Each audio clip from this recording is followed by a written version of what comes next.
नमस्कार, मैं इंद्रजीत यादव, सहायक आचार्य हिंदी,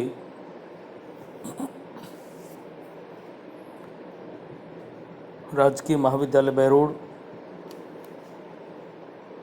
आज की इस कक्षा में आपका हार्दिक स्वागत करता हूं। प्रिय विद्यार्थियों, हम प्रिय प्रवास की व्याख्या भाग की चर्चा कर रहे थे और कल हमने राधा के द्वारा पवन को माध्यम बनाकर कृष्ण के पास भेजे जा रहे संदेश के संबंध में बात की थी, जिसमें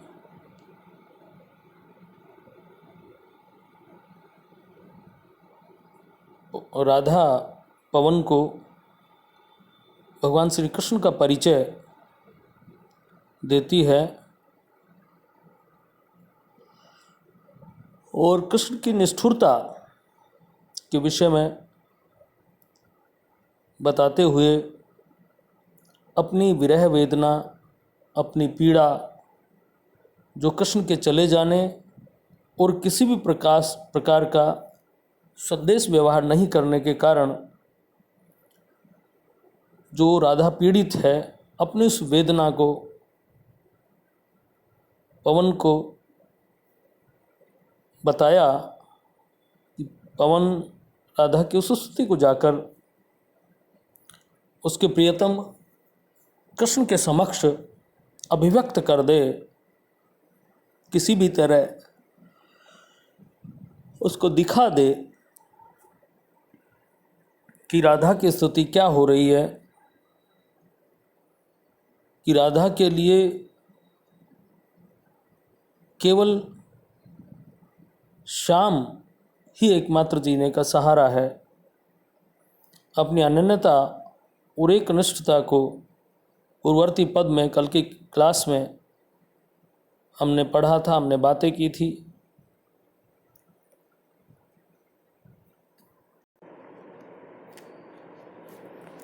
अगला पद है, तू जाती है सकल थल ही वेग वाली बड़ी है,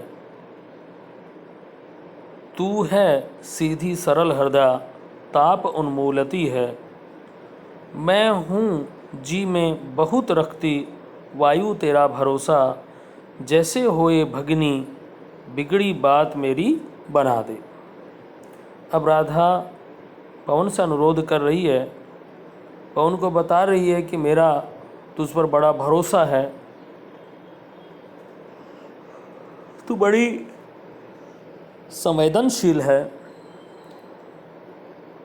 हर तरह की पीड़ाओं का उन्मूलन करने वाली है, हर तरह की पीड़ाओं का निवारण करने वाली है, कष्टों का निवारण करने वाली है।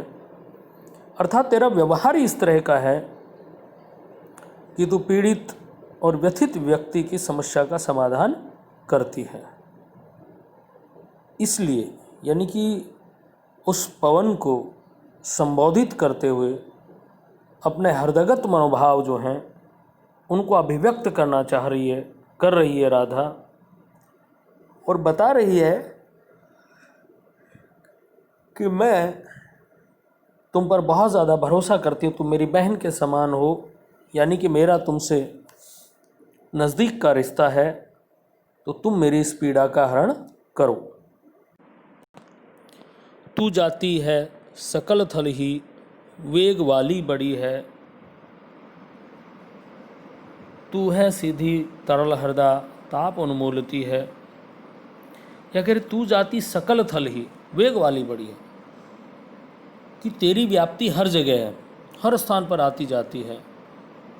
सकल थल, सकल का मतलब समस्त, संपूर्ण, थल का मतलब थलचर, थल पृथ्वी लोक, कि सारी पृथ्वी पर, सारी धरती पर, चारों तरफ, सभी स्थानों पर तेरा आना जाना है। तू जाती है सकल देना, नहीं सभी जगह जाती रहती है, हर जगह तेरी व्याप्ति है, वेग वाली बड़ी है, और तू तेरी गति भी बहुत ज़्यादा है, सभी जगह तेरा व्यापार है। तू है सीधी तरल हृदया, और तू बहुत सीधी सादी है, तरल हृदय की है, सरल स्वभाव की है। अर्थात तरल हृदय का मतलब करुणा से युक्त है तू। तरल हृदय का मतलब जो संवेदनशीलता की बात है, संवेदनशीलता का जो भाव है वो तुझमें विद्यमान है। ताप उन्मूलती है, ताप का मतलब पीड़ाएं या कष्ट, उन्मूलन करना, नष्ट करना, समाप्त कर देना। कि जो भी ताप होते हैं, जो समस्याएं होती हैं, जो पीड़ाएं होती हैं, उन सबको दूर करती, उन्मूलन करना, समाप्त कर देना, दूर कर देना, खत्म कर देना। कि तू है सीधी तरल हृदय, कि तू बड़ी संवेदनशील है, कि कोई भी व्यक्ति दुख या वेदना से संतप्त दिखाई देता है तो तू वहाँ उसके प्रति अपने जो करुण भाव हैं उनको अभिव्यक्त करती है, या उसकी उस पीड़ा का हरण करती है। ताप उन्मूलती है यानी कि पीड़ाओं का उन्मूलन कर देती है, समस्याओं का समाधान कर देती है। मैं हूँ जी में बहुत रखती वायु तेरा भरोसा। अब राधा वायु को संबोधित करती हुई कह रही है, उसको बता रही है कि मेरा तुझ पर कितना भरोसा है, कि मैं हूँ जी में बहुत रखती, कि मैं हृदय में, जी में मन में, अपने आप में, अपने हृदय में, अपने आप में, कि तुम पर बहुत ज़्यादा भरोसा है मेरा, कि तुम मेरी पीड़ा का हरण कर सकती हो, मेरी समस्या का समाधान कर सकती हो, तुम कृष्ण तक मेरा संदेश पहुंचा सकती हो। भरोसा होने का तात्पर्य क्या होगा, कि मेरी बात को, मेरी समस्या का समाधान तुम कर सकती हो, अर्थात तुम मुझे कृष्ण से मिला सकती हो, या मेरा मैसेज कृष्ण तक पहुंचा सकती हो, मेरा जो संदेश हो कृष्ण तक तुम पहुंचा सकती हो। क्या है कि मैं हूं जी में बहुत रखती वायु तेरा भरोसा, कि तुझ पर बहुत ज़्यादा भरोसा है। जी में बहुत रखती है यानी कि मेरे मन में विश्वास है, मैं पूरी तरह आशावान हूँ इस बात के प्रति कि तुम मेरी समस्या का समाधान करोगी। या कहने का मतलब है कि कृष्ण के समक्ष मेरी इस दीनहीन दशा को प्रस्तुत करोगी, और कृष्ण मुझसे मिलने आवेंगे, या मैं कृष्ण से मिल पाऊंगी। प्रियतम कृष्ण तक मेरी दुर्दशा, मेरी दीनहीन दशा, मेरे रुदन, मेरी वेदना, इन सब को मैसेज तुम, संदेश तुम पहुंचा सकती हो, ये मेरा भरोसा है।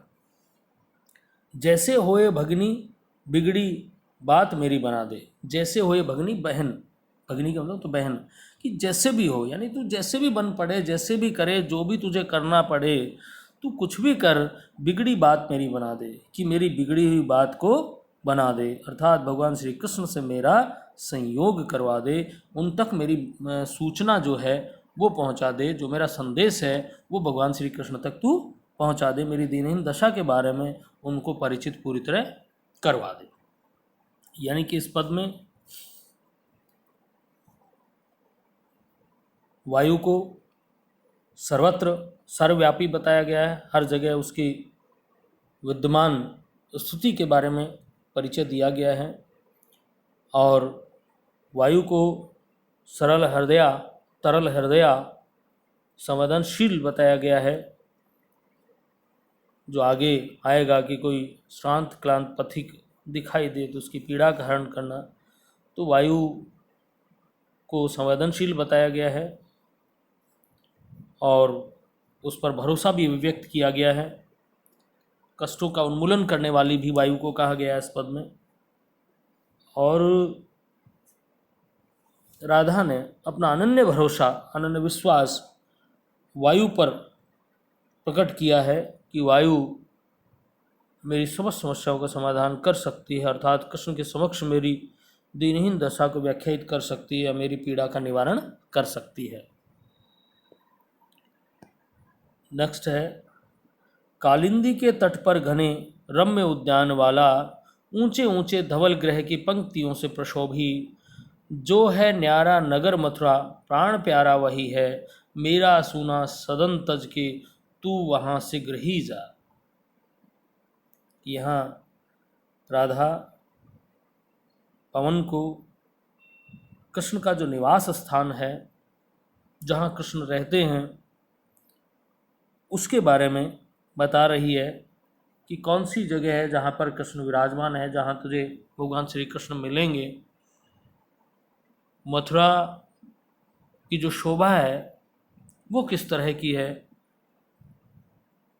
ताकि पवन उस स्थान को पहचान सके, तो उस स्थान का परिचय देती हुई राधा कहती है कि कालिंदी के तट पर घने रम्य उद्यान वाला, कि कालिंदी यानी कि कृष्ण का पता बता रही है कि कहाँ मिलेगा कहाँ नहीं मिलेगा, कि यमुना, कालिंदी का मतलब यमुना, कि जिस जगह भगवान श्री कृष्ण रहते हैं, जिस मथुरा प्रदेश में रहते हैं, वो कैसा है उसका परिचय दे रही है कि कालिंदी के तट पर घने रम्य उद्यान वाला, कि उस जगह घने और सुंदर बाग लगे हुए हैं, अनेकों बाग लगे। रम्य का मतलब मन को लुभाने वाले, अति सुंदर, बहुत अच्छे, घने गहरे उद्यान, कि बड़े बड़े बगीचे हैं वहाँ, अनेकों बाग हैं वहाँ।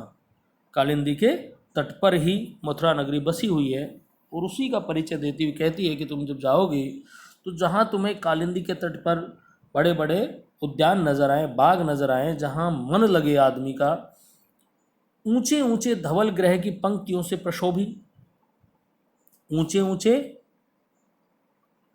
धवल ग्रह, धवल का मतलब सफेद श्वेत, ग्रह महल, घर, यानी कि महल हैं, कि ऊंचे ऊंचे श्वेत रंग वर्ण के महल की पंक्तियों से प्रशोभी, कि वो जगह की पंक्तियां, उन महलों की पंक्तियों से प्रशोभी, प्रशोभी का मतलब सुशोभित है, कि उस जगह बड़े बड़े ऊंचे ऊंचे श्वेत वर्ण के महल बने हुए होंगे, महलों की पंक्तियां वहाँ विराजती होंगी, प्रशोभित शोभायमान है, यानी कि ऊंचे ऊंचे महल वहाँ बने हुए हैं। जो है न्यारा नगर मथुरा प्राण प्यारा वहीं है, कि राधा पवन को बता रही है कि जो है न्यारा नगर मथुरा, कि जो आम नगरों से बहुत अलग है, न्यारा है, विशिष्ट है, मथुरा प्राण प्यारा वही है, कि मेरे प्राणों का प्यारा, मेरे प्राण प्रिय, मेरे प्रियतम कृष्ण वहीं पर विराजमान है। मेरा सूना सदन तज के तू वहाँ शीघ्र ही जा। मेरा सूना सदन यानी कि मेरा सूना घर है, क्योंकि यहाँ कृष्ण नहीं है। कृष्ण नहीं होने से सब कुछ सूना सूना है, कुछ भी अच्छा नहीं लगता। सूना सदन, सदन का मतलब घर, ग्रह को तज के तू वहाँ शीघ्र ही जा। वहाँ अर्थात कृष्ण के पास मथुरा नगरी में पहुँच, वहाँ जा और कृष्ण को मेरा संदेश दे, मेरी दशा के बारे में उनको परिचित करवाओ। तो इस पद में राधा के द्वारा कृष्ण के वर्तमान निवास स्थान मथुरा के सौंदर्य का वर्णन किया गया है, कि वहाँ किस तरह घने रम्य उद्यान हैं, ऊंचे ऊंचे महलों, श्वेत वर्णी महलों की पंक्तियाँ सुशोभित हैं। वहीं ऐसे नगर में मेरा प्राण प्यारा विराजमान है, भगवान श्री कृष्ण वहाँ पर उपस्थित हैं, और वहाँ जाकर तू मेरा संदेश उनको दे दे। आगे राधा पवन को अपना संदेश देती हुई कहती है कि जो ही मेरा मेरा भवन तज तू अल्प आगे बढ़ेगी, शोभा वाली सुखद कितनी मंजू कुंजें मिलेंगी, प्यारी छाया मृदुल स्वर से मोह लेंगी तुझे वे, तेरा तो भी मेरा दुख लख वहाँ न जा विश्राम लेना। क्या कह रही है कि जैसे ही पवन को संदेश देती हुई कह रही है, कि अनुरोध कर रही है, कह रही है कि तुम जब आगे जाओगी तो बहुत से कुंजों की सुखद छाया मिलेगी। मंजू, मंजू का मतलब सुंदरता से है, सौंदर्य से है, कि वहाँ जो ही मेरा भवन तस्तु अल्प आगे बढ़ेगी, कि जैसे मेरे घर से निकलेगी और थोड़ा सा आगे जाएगी, अल्प का मतलब थोड़ा सा आगे बढ़ेगी, आगे जाएगी, तो शोभा वाली सुखद कितनी मंजू कुंजें मिलेंगी। तो जैसे ही आगे बढ़ेगी तो अत्यंत मनोहर कुंज आपको दिखाई देंगे, शोभा वाले, आकृष्ट करने वाले, आकर्षक, सुखद, सुख देने वाले, जहाँ विश्राम कर आदमी की क्लांति का हरण होता हो, ऐसे कुंज, मंजू सुंदर कुंज आपको वहाँ मिलेंगे। सुखदायी, सुख प्रदान करने वाले सुंदर कुंज आपको मिलेंगे। प्यारी छाया मृदुल स्वर से मोह लेंगी तुझे वे, कि उन कुंजों की जो छाया है वो बहुत सुखदायी है, बहुत आनंद प्रदाता है। प्यारी छाया, प्यारी मतलब आनंद देने वाली है।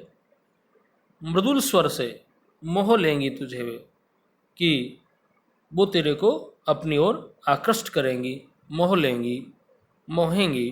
तो ऐसा नहीं है मोहने का वो मृदुल स्वर से, सॉरी, प्यारी छाया मृदुल स्वर से, कि उनकी छाया है वो बहुत प्यारी है, आनंद प्रदाता है। और मृदुल स्वर, मृदुल स्वर किनका? पक्षियों की जो कलरव है, जो कोलाहल है, वो बहुत ही कानों को कर्ण प्रिय है। और ऐसे में वो तेरे को मोहने का प्रयास करेंगी। तू वहाँ उसको देख तो लेना, कि तो भी मेरा दुख लख वहाँ न जान विश्राम करना। तू देख लेना उस आनंद को, सौंदर्य का आचमन तो करना, लेकिन ऐसा नहीं हो कि मेरे इस वेदना को भूल कर तू कहीं वहाँ आराम करने लग जाए। तो भी मेरा दुख लख, दुख लख, लख का मतलब देख कर, ध्यान रख के, याद करके, भूल मत जाना उस चीज़ को कि मेरी व्यथा को कहीं भूल जाए और तू वहाँ जाके आराम करने लग जाए। अर्थात ये जो रास्ता है वह अनेकों प्रकार के आकर्षक चीज़ें तुमको मिलेंगी, लेकिन कहीं भी तुमको रुकना नहीं है। आपको मेरा संदेश है वो भगवान श्री कृष्ण तक, मेरे प्रिय प्रियतम तक पहुंचाना है, आपको कहीं नहीं रुकना है। यानी कि सौंदर्य बिखरा पड़ा है, लेकिन उस सौंदर्य से प्रभावित नहीं होना है। सबसे पहली ज़रूरत है कि मेरी वेदना को भगवान कृष्ण तक पहुंचाना, मेरी पीड़ा को कृष्ण तक पहुंचाने का काम करना। तो यहाँ ब्रज के प्राकृतिक सौंदर्य का वर्णन हरिओस जी ने इन पंक्तियों के माध्यम से किया है। वो कुंज जहाँ राधा कृष्ण विहार किया करते थे वो बड़े सुखदायी हैं, वो आनंद प्रदाता हैं। तो पवन को समझा रही है राधा कि कहीं उनके सौंदर्य को देखकर रुक न जाए और उसका संदेश कृष्ण तक नहीं पहुंच पाए। इसलिए उसको कहती है कि सॉरी, वो वहाँ का जो प्राकृतिक सौंदर्य है, वहाँ रहने वाले पक्षियों का जो कलरव है, वो आकृष्ट करने वाला है, मोह लेने वाला है। तो उसको देखकर तुमको रुकना नहीं है, तुम्हें मेरी पीड़ा को ध्यान में रखते हुए आगे बढ़ना है और मेरी वेदना के परिहार के एकमात्र माध्यम भगवान श्री कृष्ण तक मेरा संदेश पहुंचाना है। आज की कक्षा में इतना ही। कल पुनः आगे हम इस पर चर्चा करेंगे। धन्यवाद दोस्तों।